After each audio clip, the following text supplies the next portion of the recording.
Setelah COVID-19 melanda beberapa negara termasuk Indonesia, banyak negara yang menutup kunjungan dari negara lain. Tanpa terkecuali, Arab Saudi pun ikut menutup kunjungan jemaah haji ke Tanah Suci. Ini semata-mata untuk menghindari penularan COVID-19 di negara Arab Saudi.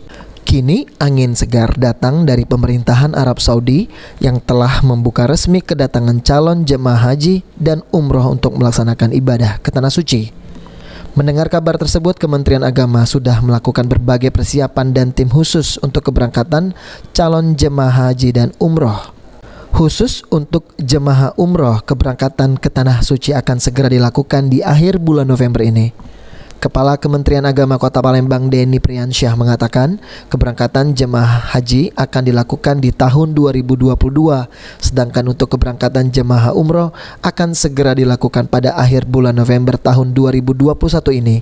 Namun Kementerian Kesehatan Indonesia dan Arab Saudi masih berkoordinasi untuk syarat cara untuk masuk ke Tanah Suci yang tidak memberatkan para jemaah. 2022 ya. Kalau di tahun 2022 insya Allah mudah-mudahan. Kalau di bulan ini atau bulan depan Pak?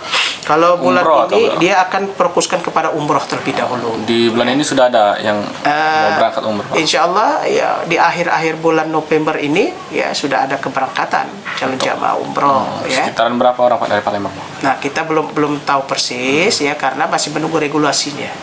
Ya regulasi yang saya katakan tadi, regulasi kesehatan ya, Kementerian Kesehatan.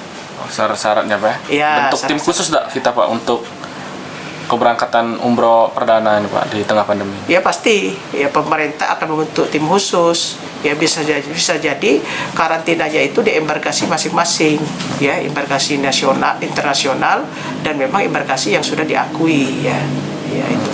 Seperti di Palembang ini kan sudah embarkasi bandara internasional, embarkasi Palembang. Jadi artinya jamaah itu tidak mesti harus.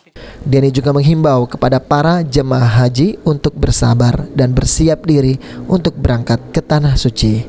Irawan Pal TV.